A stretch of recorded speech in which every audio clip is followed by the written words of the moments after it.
Are our thoughts really our own? Our Matrix mentor today, Debra E Blaine, MD, has practiced medicine for over 30 years and watched the changes that has turned patients into customers and medicine into an industry whose sole objective is profit. We could see how opioid pandemic has destroyed families across the globe, and that's just one pharmaceutical that causes harm. On today's episode, our guest Debra and I, your host Sam Aiko, will discuss if our thoughts are really our own. Debra E. Blaine, MD, is a retiring physician who has recently become the author of medical and political thrillers, offering a gentler platform for people who safely examine why they hold the beliefs they do. From there, they can better decide if these beliefs actually serve them and how they can reclaim their future and freedom of choice. She also writes about the effects of greed and what has become of the business of healthcare, instead of it being an essential human service. She has so far released the books Undue Influences and Code Blue, The Other End of the Stethoscope, have both received awards. Her third novel is a dystopian fiction called Beyond the Pillars of Salt and just became available the first weeks of September 2022. It postulates that we are risking our own extinction if we do not learn to become more worthy human beings. She is also self-published, and as a coach, she guides other authors to do the same so they can keep all their royalties and pay no publisher's fees. Follow our show and bookmark our podcast so you don't miss out on our fantastic Matrix mentors. Welcome to the Organic Matrix, Debra. Can you tell us a little bit about your medical journey and how you transitioned to becoming an author? Thank you so much, Sam. This is so exciting, and I really appreciate your inviting me on. So I started my writing journey because I was so frustrated in medicine. I feel like the medical profession really let us down, like betrayed us, the doctors. So I started to write about it because I wanted the lay public to know what's going on. But I couldn't put it in a nonfiction book because I didn't want to be liable. I didn't want any corporate moguls coming after me and say, oh, you said these bad things about our organization, we're going to sue you or whatever. So I made it a fiction, which is how I discovered that I love writing fiction. So what inspired me in the beginning is that, and I wrote that book, came out in 2019, and it was before the pandemic came on. So it came upon us, but things just accentuated everything. So we're not doctors anymore, by the way. We're providers. I always think of an internet service provider where, I didn't go to provider school. But so that's one way that there's like a demeaning effect on us and what our knowledge base is. But so we're now told how many patients per hour we're supposed to see, how many procedures we're supposed to order, how happy we're supposed to keep our customers. Like, you're not a patient anymore. You're a customer. You're a consumer of healthcare. And so you get all this advertising that's aimed at you. And what are the things that are important to people in the marketing arena? It's convenience, right? How quick and how easy it is. And to be happy with what you got. So if you're going shopping at Best Buy I'm not trying to pick on Best Buy, but for Apple TVs or something, you want to be able to get in and out on your own timeline, get all your questions answered, and pick the TV you want and walk out the door. And maybe sometimes you can get a deal at Best Buy. People don't know that, but if you ask, sometimes you can. But healthcare really doesn't obey the same rules. Sometimes you walk in an office and there's one or two people in front of you, and it turns out that one of those people is much more critical and needs more time. And so you have to wait. Even if you're just there for your flu shot, you may have to wait for somebody who's doing, who needs an EKG or who needs oxygen and a transport to the hospital or something. So I work in an urgent care, so we kind of see everything. So promising the public that you can be in and out in less than an hour is not always realistic because it's a walk-in clinic. And then inviting patients to fill out customer satisfaction surveys, and it's amazing because patients fill that out. Sometimes they didn't like the coffee creamer selection in the waiting room, so they just give you a 0 or, or whatever, and that reflects on us. And sometimes they want something that they really shouldn't have, like they want antibiotics, and the antibiotics are not indicated, and it's causing a lot of resistance across the entire planet, and it's actually detrimental. Or maybe they want steroids. Steroids make everybody feel fabulous, but that doesn't mean they should have them. Steroids reduce the effectiveness of our immune systems. But you take steroids and you're like, yeah, it's almost like taking speed sometime for some people. And so everybody wants their steroids, but it's not appropriate in many instances. So when we have to say no to those things, we get downgraded. And then when we have, if we don't have a high enough satisfaction, and by the way, so all the questions you get, if you've ever been to a doctor who has asked you how your visit was, they may ask you all kinds of questions, but the things they're not interested in, even if they ask, is, was your problem solved? Do you feel better? Were you treated effectively? And, all they want to know is how likely are you to come back to their system again, as opposed to going to the other healthcare system down the block. That's the only thing they're interested in. And so if you give lower scores, even if the person treating you is doing the right thing, the doctor then gets a smaller bonus. If you're talking about an emergency room, those lower scores translate to lower payments from Medicare to the hospital. So, it's kind of amazing, right? Medicare says, oh, you're not keeping your patients happy. We're not going to pay you for this cardiac procedure that we did. It's people don't know this. And so I wrote this book, Code Blue, The Other End of the Stethoscope, because it was what happens from our side, from the other end of the stethoscope, and what we go through, trying to just do the right thing and just take care of people and make sure they get what they need.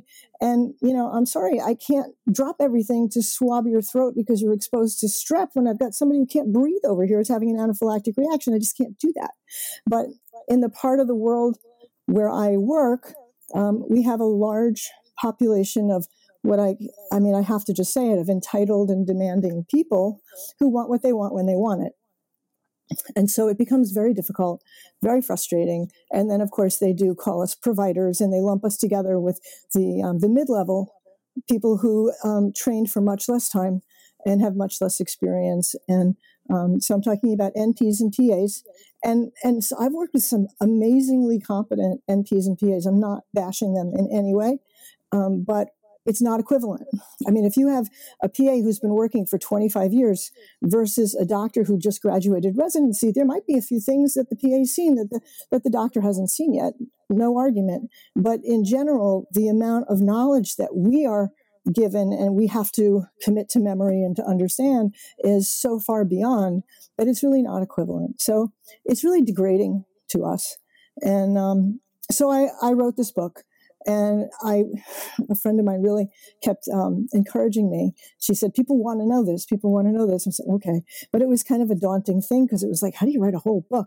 I'd never written a book before. I've written an article maybe or a paper for college back in the day, So I wrote it in little pieces. I wrote little patient encounters. And every one of the encounters in the book is based on a real life episode of someone who came into the office and needed, some help with something. And so it made my day go by much better, because when somebody would come in and there would be something absolutely outrageous, instead of getting it's happening, I'm going to get a bad score on this. And I just thought, I'm going to write about that. And I would scribble a couple of notes on a piece of paper and stuff it in my pocket. And so it reframed my experience of my days. So it was really, really helpful. But then I had to make it, like I said, a fiction. I studied with a mentor a bit because what did I know about writing thrillers, but he taught me a whole lot. His name was Rich Crivolin. He's a retired professor from Southern California University. He's a screenwriter. And so he taught me how to create suspense. So the story within Code Blue is the Russian oligarchs have hacked into our electronic medical records. Now, this was in 2019, before we had all this stuff with Russia right now. So they hacked into our electronic medical records, and they took that information and extorted millions of dollars from patients and then murdered them. And so the doctor that you follow, it's a story. I mean, the doctor that you follow becomes a target. And there's I don't want to tell you all about the book, but there's an old boyfriend who's trying to warn her, and she doesn't want anything to do with him anymore. I'm not going back to all that. You broke my heart. Go away. But anyway, so that's kind of the story in the book. And I actually really enjoyed writing the thriller part much more than I enjoyed reliving The Office in order to, to put the book together. So that was that book. And it was, so since I'm republishing my books now, because I make so much more money when I publish them myself, and I have such great visibility. So like I can tell almost by the day, like within 24 hours, I can tell when there's been another sale. I can tell which book it was, whether it was Kindle or whether it was the paperback. And I can see, because I've got some ads running on it, and it's just so much more. Before that, it would take 6 months for me to get a report from my publisher. They were wonderful. I love my publisher. Nothing bad about my publisher, but that's like the publishing world. It's just, they would give the book to Ingram Spark, who would then take their cut, and then they would farm it out to, say, Amazon or Barnes & Noble or whatever, who would take their cut. And then by the time it would get back to me, and then you have to, of course, subtract the cost of printing the book. So by the time it would get back to me, I was getting about $1 per book. And now I'm getting, the book's up on Amazon, and I can see when they get sold. So Amazon takes 60%. They do that. 40%. They do that for everybody. And then you have to subtract the type of printing, the cost of printing the book, and I get the rest. And so it's just a lot more like I realize I'm never going to make any money going through a publisher. So anyway, so I'm doing that. And so this book is now republished, and it should be up within a week. So then I started writing. Where am I? Where else do you want me to go with that? Do you want me to go to the next book yet, or do you have questions about that? I don't want to just talk and talk and talk. Well, I would love for you to continue telling us about your books. They sound so fascinating. Okay, so after that, I really loved writing books, or writing thriller books, but I didn't want to just write a story. I wanted to say something important in the book. Like, people told me in the first book you could take out all the office stuff and just write the thriller, but it was like, but I wanted to say something. Like, there's a lot of books out there, and a lot of them are really exciting and fun to read. And does the world need one more book from me? So I wanted to say something. So after I did that book, I started looking around at all the extremism that we're experiencing and how people don't talk to each other. Families are, have stopped talking to each other, and people just kind of, I don't know, there's this weird sort of cult phenomenon that's going on. And it's, and it's not just on one side, the other side is a little bit quieter about it, but it's on both sides. And, people just sort of get rah-rah and they jump on their particular platform. And it really disturbs me. And where does that come from? So I wrote my other book. This one I'll show you. The other one's not up yet. So this is Undue Influences, and it's also been recently republished. And it's about the extremist situation. So there's a man who. So in this book, this is something completely outrageous. The government is actually brainwashing us with drugs. Couldn't possibly happen, I'm sure, but it's a story. But it's, whether they're using drugs or they're not, there is a certain amount of brainwashing that's going on. So it opens up with this person who's really the protagonist. His nephew shows up in his office in 6th Avenue in New York City, and he's covered in blood, but he has no recollection of what's happened to him for the last several days. And they take him to the hospital, and none of the blood is his. And so the uncle, who's the protagonist, gets sort of thrust into the middle of, trying to figure out what happened to his nephew, and realizes that there's this brainwashing thing going on, and that he is in this strange situation that he's one of the few people who's immune to it. He can't be affected by this drug, and it has something to do with something that happened in his childhood. But when he realizes this, the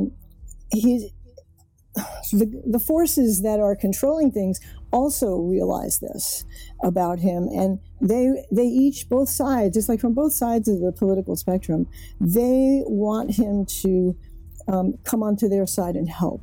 They want him to use this gift that he has to aid them in their schemes of control and power, which is what, everybody seems to strive for, because it seems like it's so important.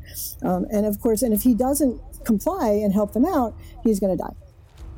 They have no use for him, because then he becomes a liability, because he knows, as opposed to being an asset. So he's sort of jockeying between the two sides and trying to keep himself alive, and yet he's trying to explain to people, like his wife, that you really have to think things out. You can't just go blindly into things just because all your friends are doing it, or just because you like this, organization, and you think that they're everything, and you want to just jump on with them and belong. We have this need in our society, just one of our human needs is for connection. But sometimes we confuse that with the need for conformity.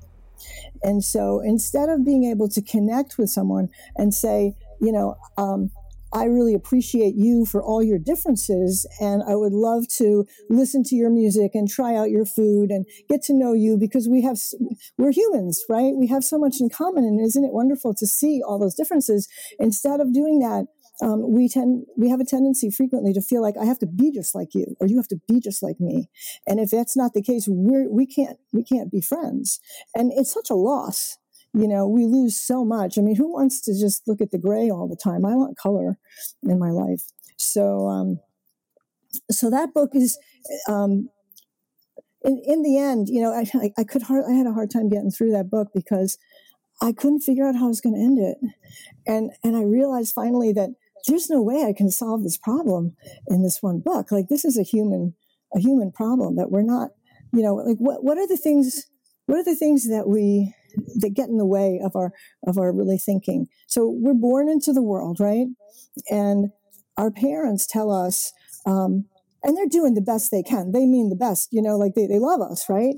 They tell us, what kinds of things are appropriate, what's not appropriate. And these aren't necessary lessons, where we should go in life, what we should strive for, what we shouldn't go for, where we mustn't go. And in some ways they feel like they're protecting us. Sometimes they may say, I think you can be an engineer, or you can do anything you want, but their behavior tells us something else.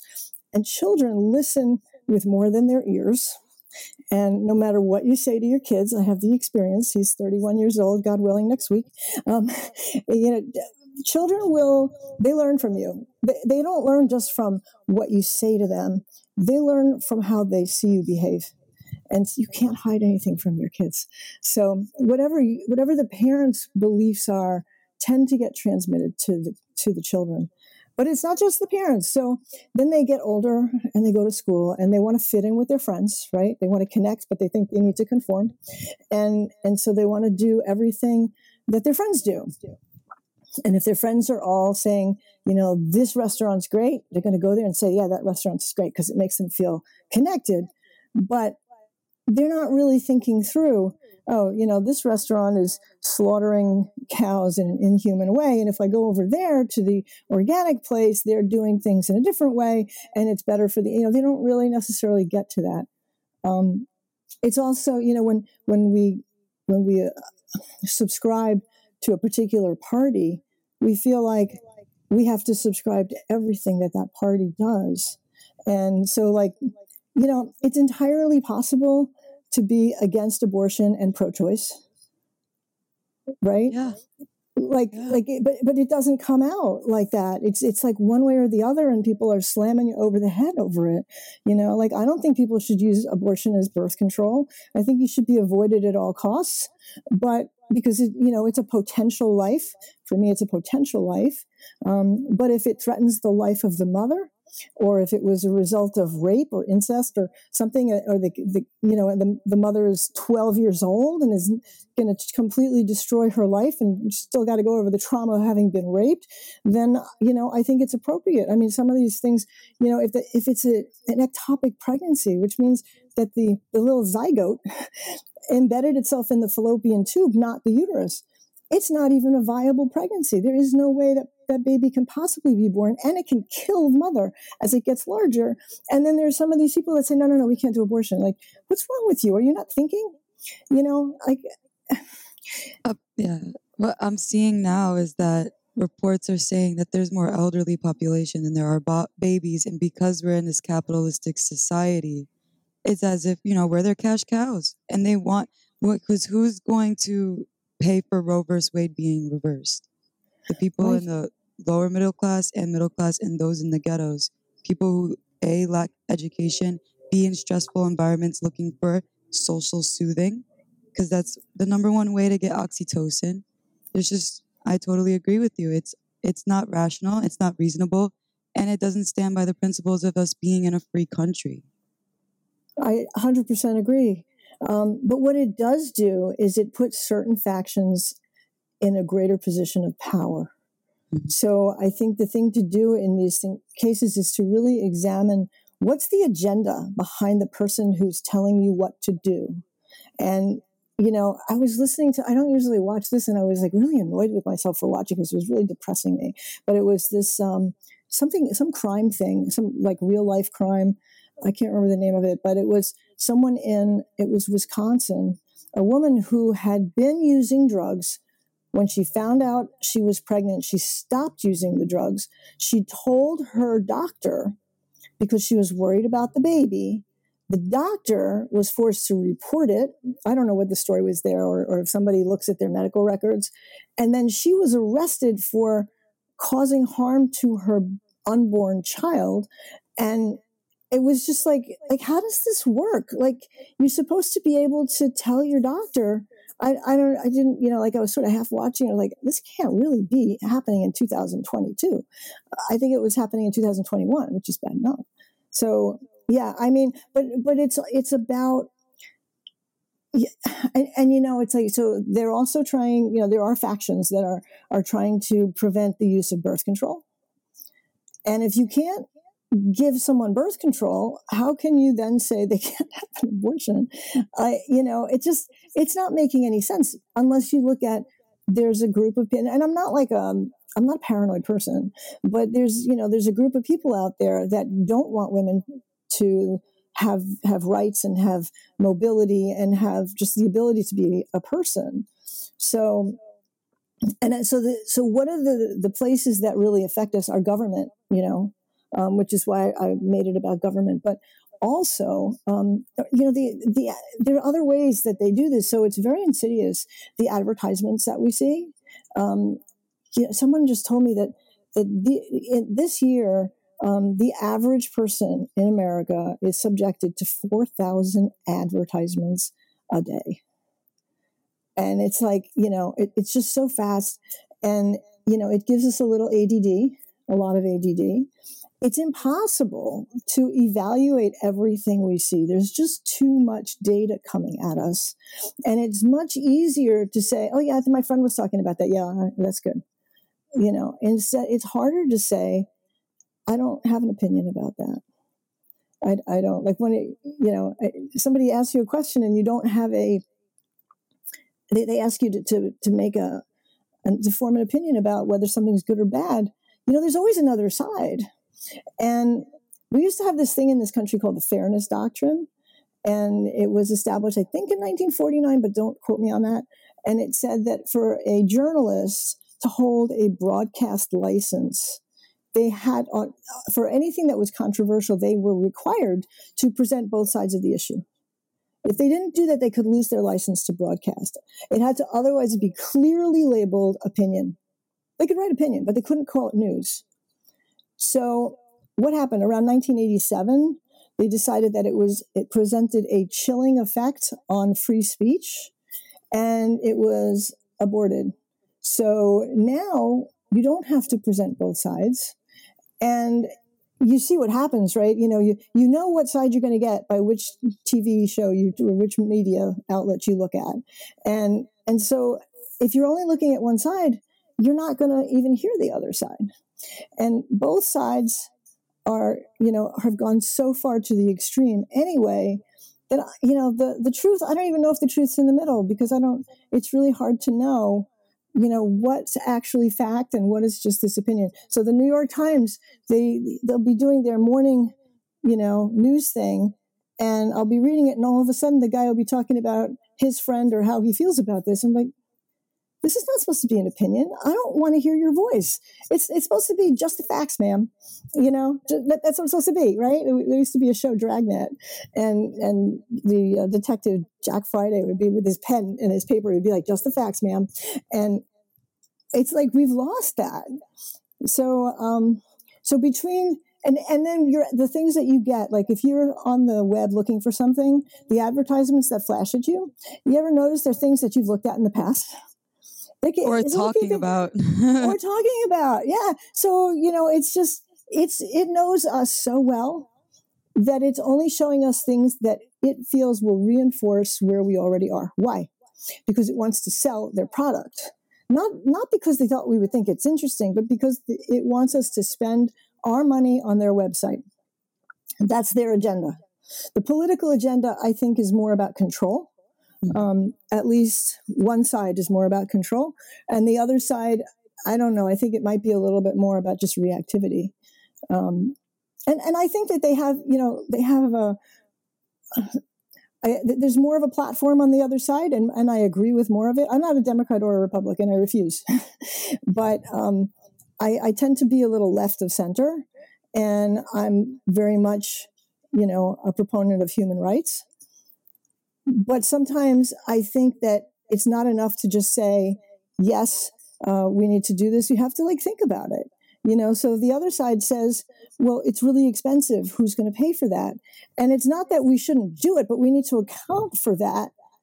It used to be that if you and I had a disagreement about something, we could talk about why we feel that way.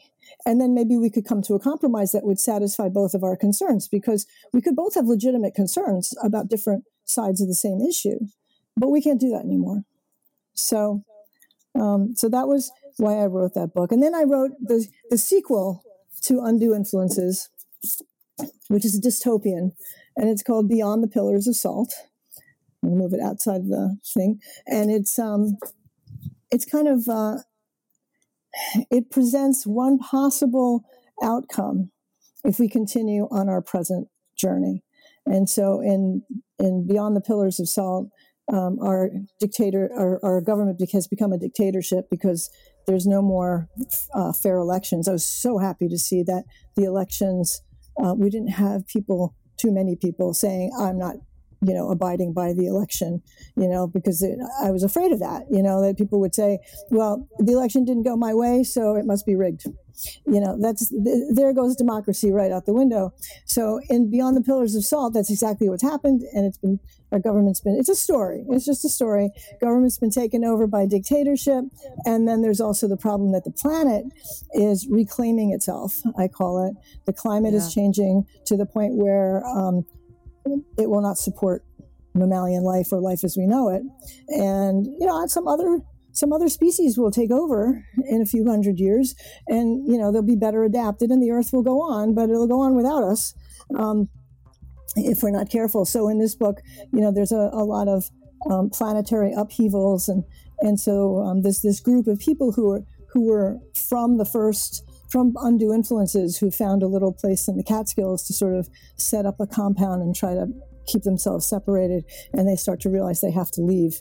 And so how do they leave? They have to leave the planet.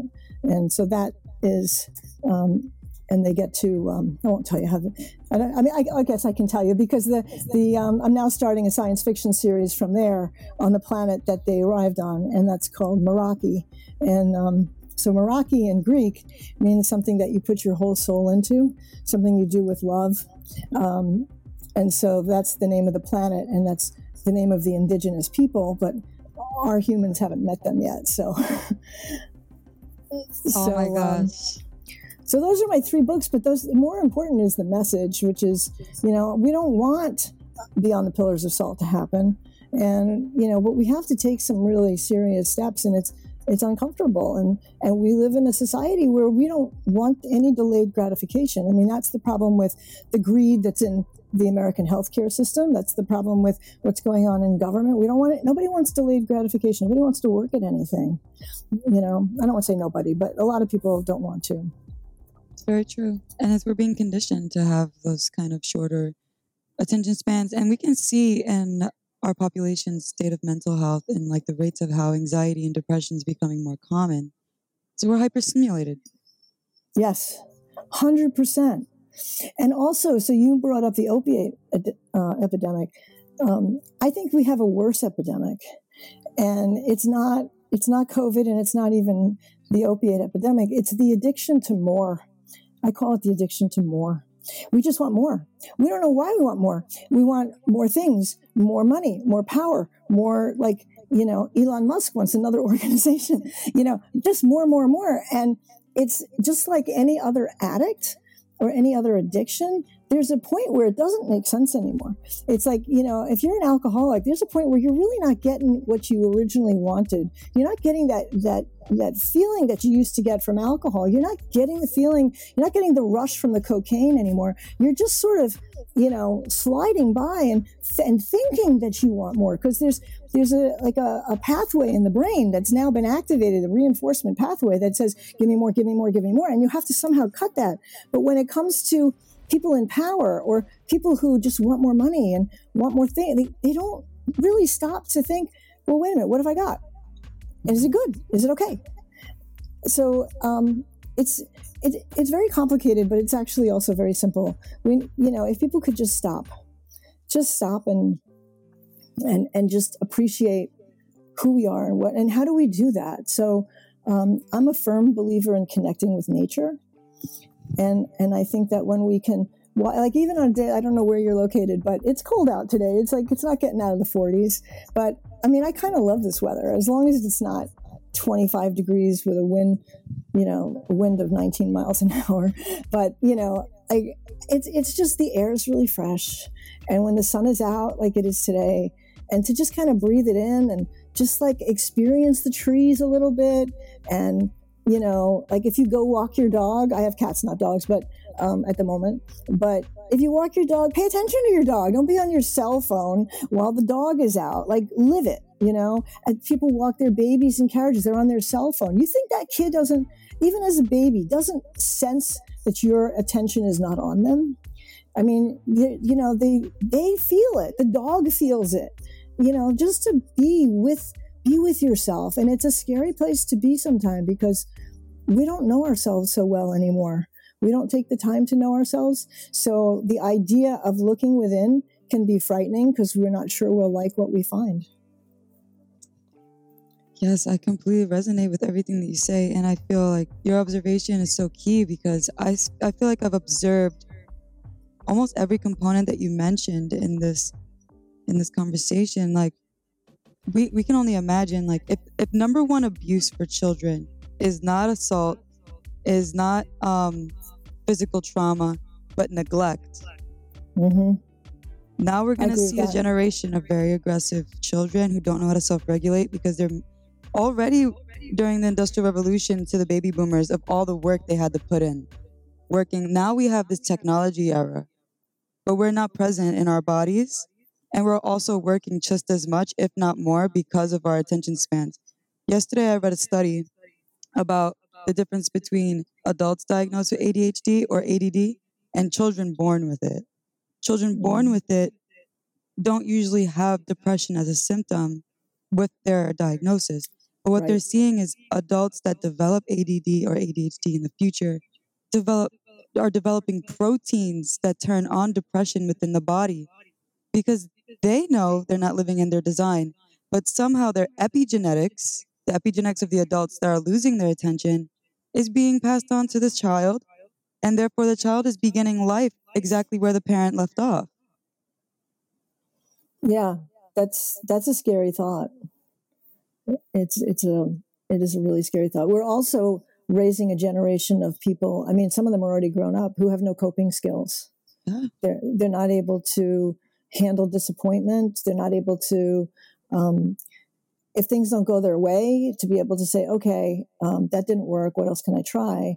They, and part of it is like, when I was growing up, if you finished number one on the team, there was 1, 2, and 3. There was the first place, second place, third place. Now you got like the 12th place winner. Like everybody should have a prize. Why? Because we don't want to hurt anybody's feelings. But the problem with that is if that children don't learn to deal with hurt feelings as adults or as older children, they're not going to be able to deal with those feelings at all. And we live in a world where not everything's going to go their way all the time. And they need to be able to deal with frustration. And the only way you learn to deal with frustration is to be frustrated by something and find a way around it. Mm-hmm. Absolutely. And then what's going to happen with domestic violence in the future? Because like when we're like most of the time when we're in love, there is a lot of moments of regression because our partners, are kind of taking a place in helping us heal our inner child or inner teenager, because they're the person that we have wants from, and the last person we probably had wants towards was our parents. So now, we face rejection in our romantic relationships, which dramatically triggers us. And then there's concern with our entitlement, controlling tendencies, and us not being connected to our bodies, leaving us vulnerable to our primitive urges and not interpreting our emotions the right way. I'm 25 years old, and it took me till this year to understand that my feelings don't justify my behavior. And well, you're ahead of the game, let me tell you.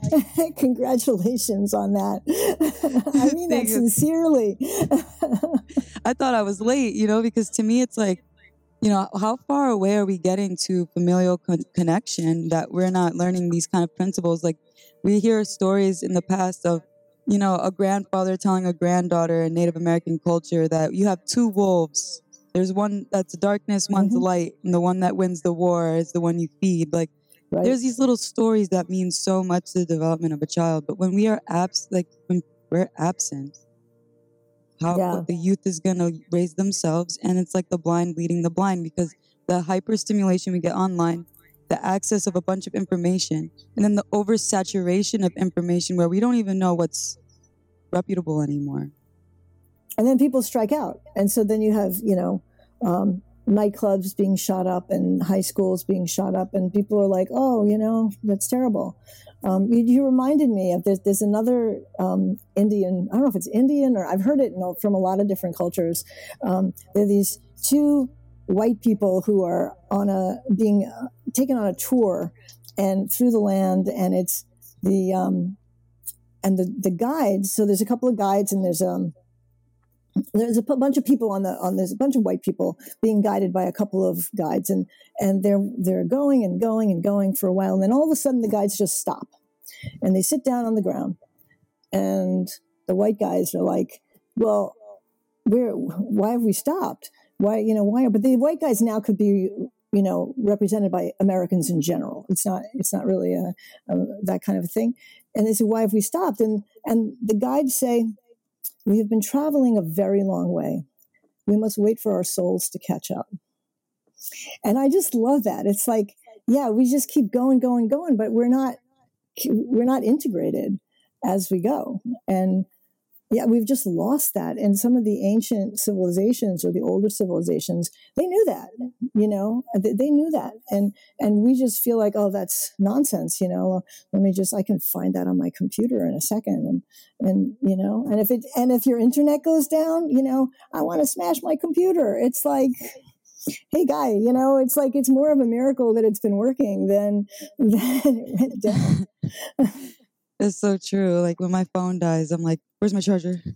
And like, I'm like noticing myself like, wow, I'm totally like worshiping this false idol right now by, the fact that I have to ask myself, who am I without social media is like an addiction. You know what I mean? Like when I think about when I like, let's say for instance, if I'm like smoking a lot of like green and I'm like, who am I without this? Like, it's like I'm asking that for my phone. And I'm like, yeah, I mean, I think there was a time. I mean, I think a lot of people have, at least from my age. I'm a child of the '60s almost. So, where people used substances, we'll say, in a way that they were really looking to find themselves. It was more of a way to accelerate introspection.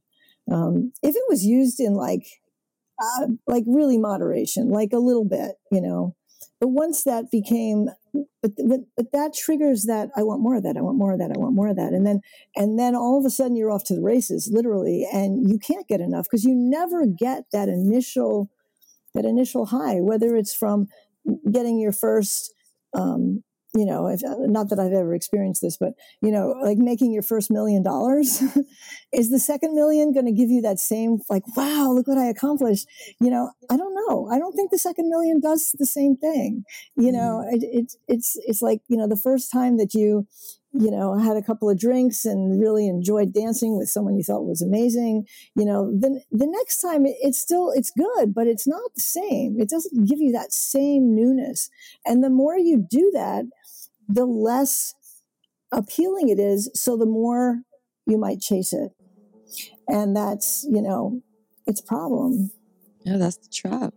And I love that you mentioned striking out in our conversation, because I was curious.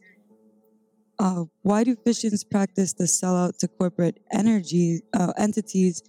What were to happen if doctors decided to band together and strike? You are like the fourth or fifth medical professional to mention the same problems about the insurance company not paying. There's a lot of us out there. Yeah. So what would happen if you guys got together and went strike? Well, a lot of people are afraid. So this is what happens. Why do we sell out? What's happened is that ever since insurance has got involved, and our payments come from insurance companies, and the insurance companies, they negotiate a different reimbursement with every single different doctor or practice.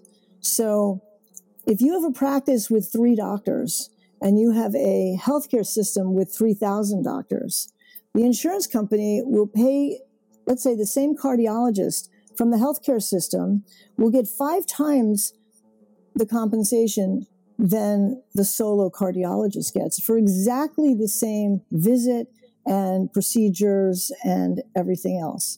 So it became, but in addition, now there's so many more requirements for documentation, and you actually need to add staff in order to fulfill the requirements. So doctors couldn't survive as solo practices. So they ended up getting bought up by these places that would, guarantee their income. So, and the income for physicians, even part of these healthcare systems, is going down.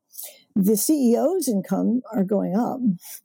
The pharmaceutical industry's incomes are going up. People think, the doctors are so greedy, but it's not most of the doctors. I mean, so if you're a plastic surgeon, you can be on your own, because most of your clientele is non-insurance.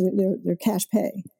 And I do know, I have a very dear friend who's a plastic surgeon, and he is not one of these, he's not a greedy person who's, he does plastic surgeries, but he also does hand surgery. He told me, and he doesn't he doesn't nickel and dime people. If somebody needs something, he does it. He's had a patient who had broken 3 bones in her hand. No, she'd ripped 3 tendons in her hand, and they needed to be repaired. And the insurance company said they would only pay for 1 at a time. So he should open her up 3 times, 3 separate times, and do each tendon. In order, of course he did not do that, but he did comment about it and say, this is like ridiculous. So, they're just, even, it's a problem that started with insurance and is magnified by the fact that the people who own the large medical practices are not doctors. They're hedge fund owners or insurance companies.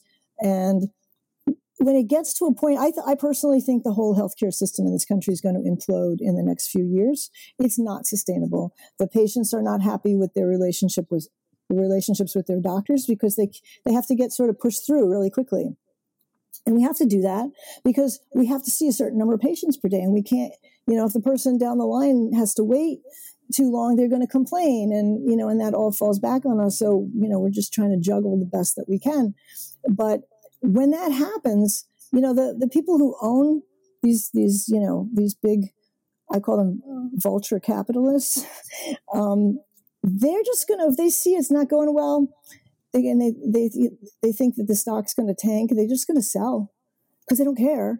And then they'll go invest their money somewhere else and get their money from somewhere else, because they don't have a vested interest in taking care of human beings. For them, it's like, oh, we can make a lot of money in this field. Oh, and yeah, we could say we're taking care of people at the same time.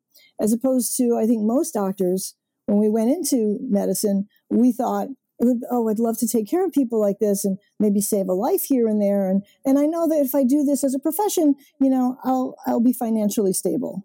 It's like it's a reverse, so the motivations are different. Mm-hmm. Absolutely.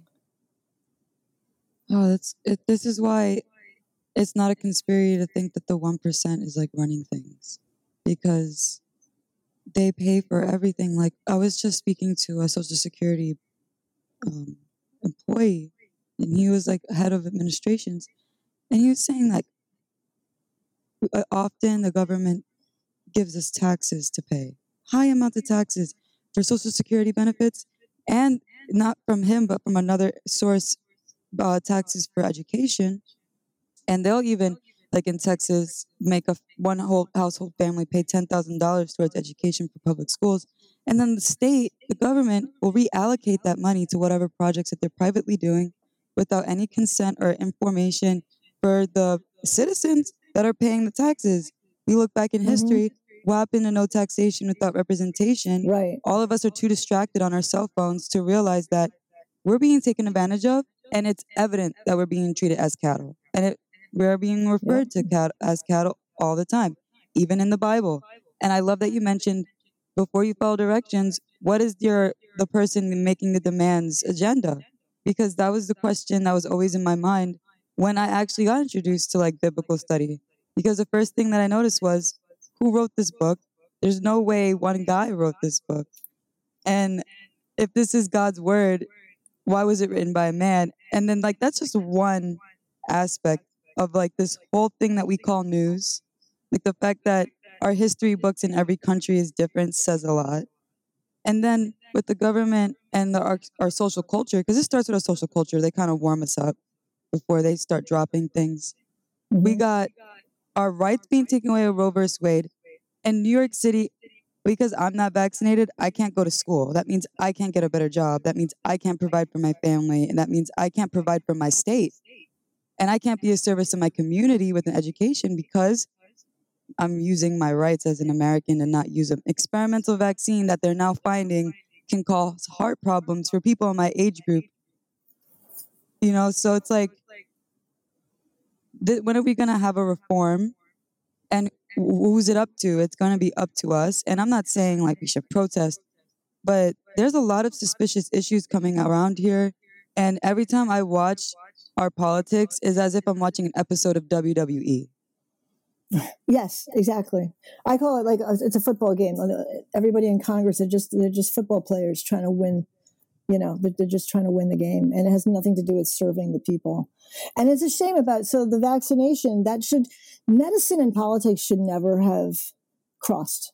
Okay, so one of the reasons that people are hesitant about the vaccine is that there were mixed messages that were being put out, and those messages were because, again, got to please everybody. You don't want to say something people are going to be unhappy with. So it wasn't okay to just present it. The vaccine actually is not that experimental. It's been used, in other ways long before it was dedicated to COVID. And a lot of the side effects, there's side effects to every vaccine.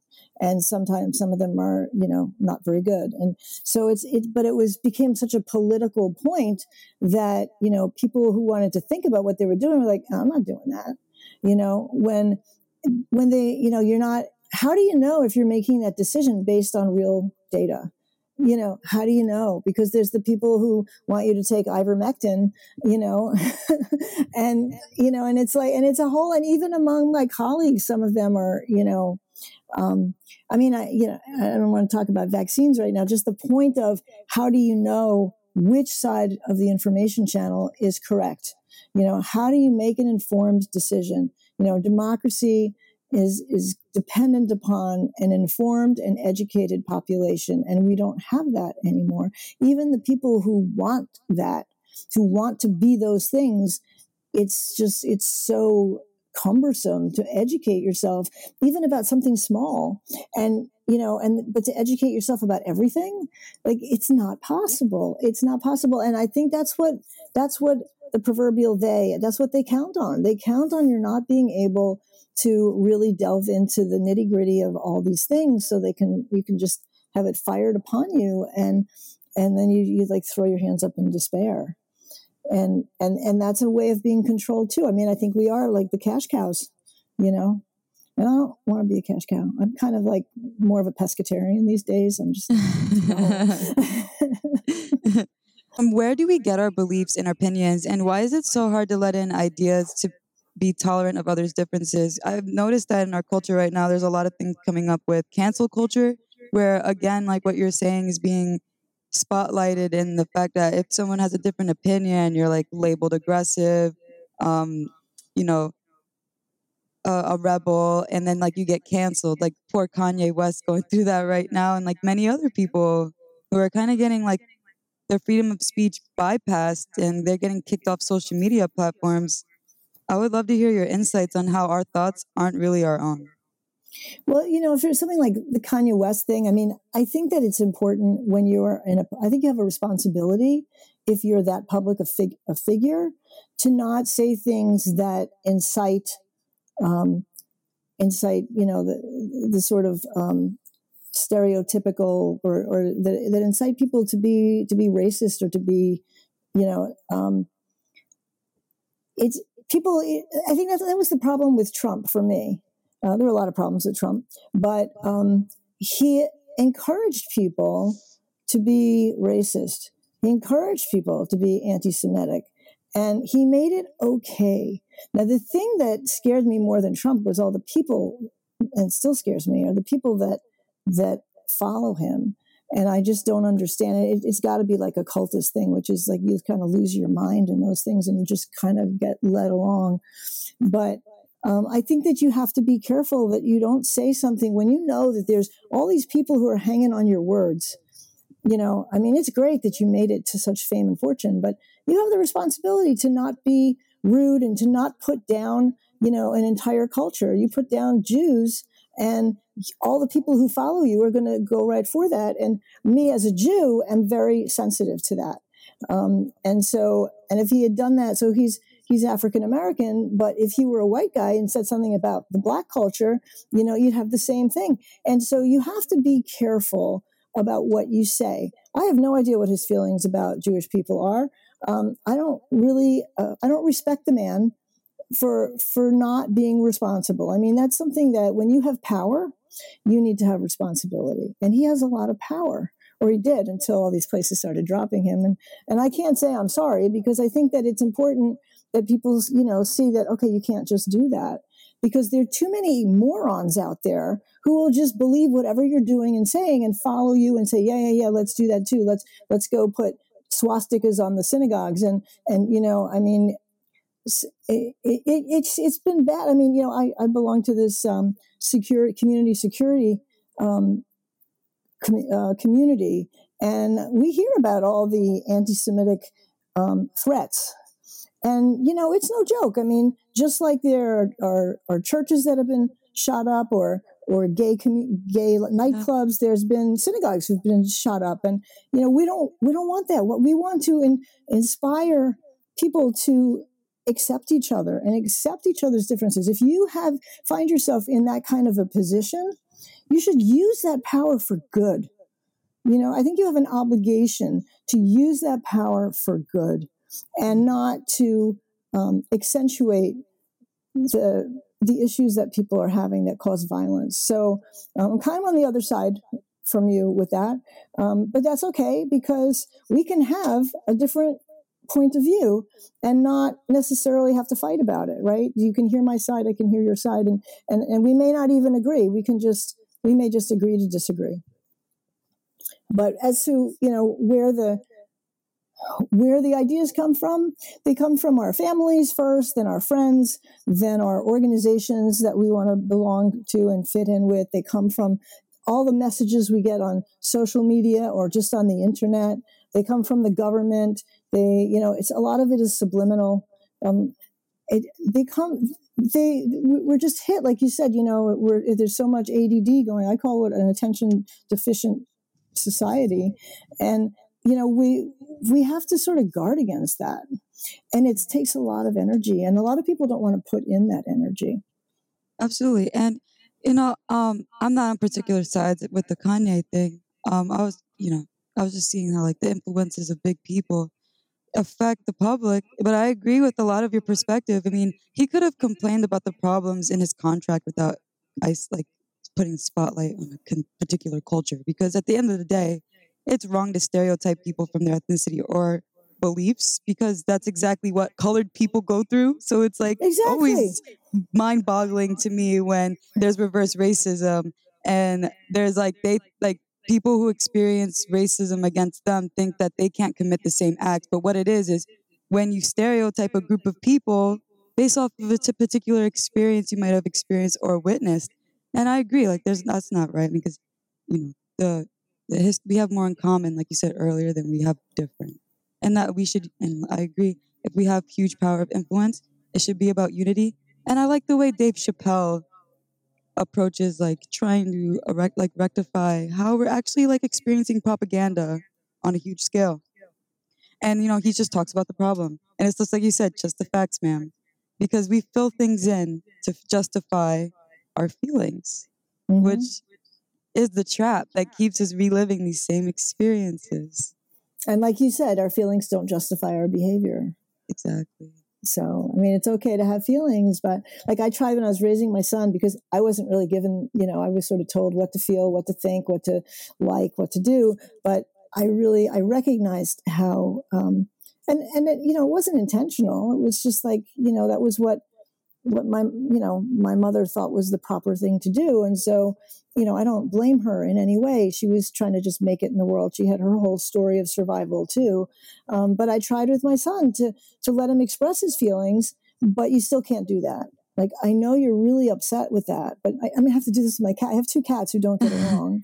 One cat I've had for 13 years. The other cat is new. She actually showed up at my door a year and a half ago. Very sweet, gentle spirit, and asks for nothing, literally. And my other cat just like, nope, not letting. So she's kind of trapped here in this room and one other room. And I talk to my cat all the time. I know you don't like her. I know, but she needed us. No, we didn't need another cat. You're right. But Midnight needed us. And sometimes we have to do things that we don't like. And it's okay for you to not like it, but you can't touch her. And yes. Thank God. I mean, there's been no physical contact, no fur flying, no blood, nothing like that. It's just, like, so my first cat, she would come out of the door and she'd look in the door where Midnight was. And I'd say, Sam. Her name was Sammy Cat. And I'd say, Sam. And she would turn and walk. She'd be walking away. She'd look over her shoulder at me and she'd go, and she'd keep walking. And it was like, okay, you can express it to me. That's fine. But you can't act on your feelings all the time. It's perfectly okay to have your feelings. And when we don't allow ourselves to have our feelings, that's when it blows up, because at some point we can't contain them anymore. So I'm a big animal lover. So sorry. Me too. And I love the analogy, and it's so true. And I loved speaking with you, Debra. Thank you so much for sharing. And I would love to have you on again, because I feel like there's still more things that we can still talk about. I love the flow that we had, and I love your perspective. I think you touched upon the human condition and the modern era.